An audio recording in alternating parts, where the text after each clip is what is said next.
हम जिनको वोट दे रहे हैं क्या वो हमारे वोट से सिर्फ राजा ही रहेंगे या मेरे जान माल की सुरक्षा के गारंटी भी लेंगे, मेरे बच्चे और बच्चियों के पढ़ने का व्यवस्था भी करेंगे, या सिर्फ इलेक्शन पीरियड में सच्चर कमीशन और रंगनाथ मिश्रा की रिपोर्ट सुनाएंगे फिर हम वोट देंगे। मेरे मदरसों को आतंकवादी जिहादी का अड्डा कहने वालों, अगर कानून एक है दो नहीं है तो आरएसएस का रजिस्ट्रेशन नंबर क्या है, सालाना सोर्स ऑफ इनकम क्या है। इदारे शरिया की तहरीक बेदारी 13 दिसंबर 2022 से शुरू हुई। तहरीक बेदारी का कारवां निकलने से पहले बिहार, झारखंड, बंगाल, उड़ीसा 4 स्टेट के 700 उलमा दानिशवरान की एक बैठक हुई पटने में, और उस बैठक में तय किया गया कि अहम एजेंडे कौन कौन से हैं। तो पहला एजेंडा नामूसे रिसालत, नबी करीम सल्लल्लाहु अलैहि वसल्लम की इज़्ज़त पर पत्थर मारना भारत में तथा कथित कुछ पार्टियों के संगठनों के लोगों का पेशा बन गया है, और मुसलमान जब उसके एहतजाज में आंदोलन पर उतरता है तो उसके बदले उनको गोलियों का शिकार होना पड़ता है, जैसा कि रांची में भी देखा गया, आपको राजस्थान में देखा गया, मध्य प्रदेश में देखा गया, महाराष्ट्र में देखा गया, यूपी में देखा गया। तो ये सिलसिला कब तक चलेगा? अदारे शरिया ने तय किया कि क्यों नहीं एक ऐसा कानून हमारे देश में बन जाए कि मेरे नबी सल्लल्लाहु अलैहि वसल्लम के साथ साथ किसी के भी मज़हब और धर्म का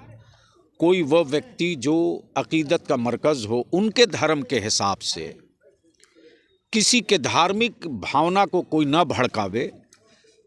तो एक कानून ऐसा बन जाए मेरे पैगंबर सल्लल्लाहु अलैहि वसल्लम के साथ साथ कि अगर यदि कोई किसी के धर्म के किसी महान भाव की इज्जत और प्रतिष्ठा को धूमिल करता है तो उस पर देशद्रोह का मुकदमा चले, एक कानून बन जाना चाहिए। दूसरा एक ये कि पूरी दुनिया ने देखा, ट्रेन में वर्दी पहनकर सुरक्षा की गारंटी लेकर देश और समाज की हिफाजत का अहद करके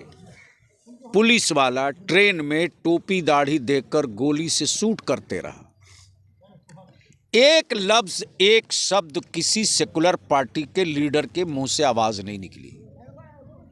हिजाब के मसले को लेकर के पूरे देश में हाय तौबा मची। आखिर हमारी बेटियों को, हमारी बच्चियों को पढ़ने का राइट है कि नहीं है? हम जिनको वोट दे रहे हैं क्या वो हमारे वोट से सिर्फ राजा ही रहेंगे या मेरे जान माल की सुरक्षा के गारंटी भी लेंगे, मेरे बच्चे और बच्चियों के पढ़ने का व्यवस्था भी करेंगे, या सिर्फ इलेक्शन पीरियड में सच्चर कमीशन और रंगनाथ मिश्रा की रिपोर्ट सुनाएंगे फिर हम वोट देंगे? तो दो कानून, एक तो नामूसे रिसालत का और दूसरा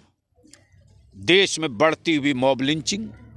और जिसको देखो वही टोपी दाढ़ी देखा आतंकवादी है, जिहादी है, दहशतगर्द है। मदरसे की बिल्डिंग देखा आतंकवादी रहते, दहशतगर्द रहते।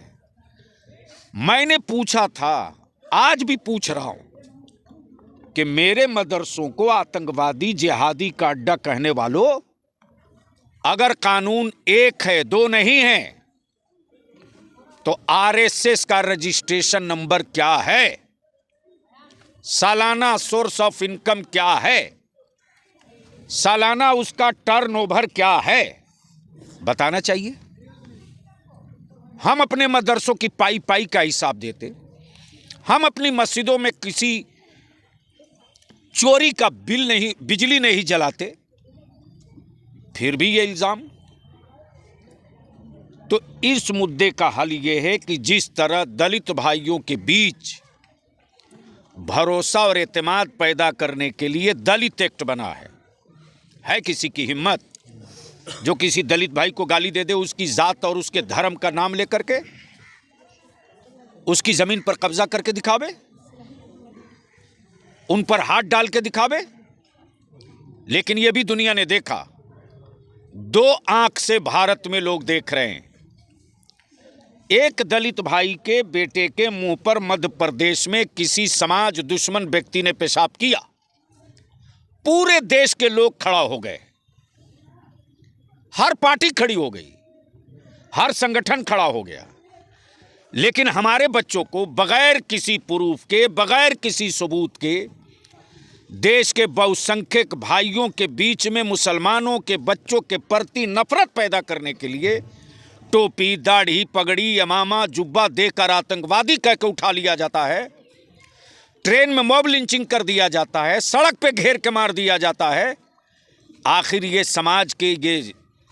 जो संगठन है, समाज सेवी हैं, जो सेकुलर कहलाने वाली पार्टियां हैं, मेरे बच्चों के मॉब लिंचिंग और जबरदस्ती दहशतगर्द कहे जाने के खिलाफ क्यों नहीं खड़ा हो रही है?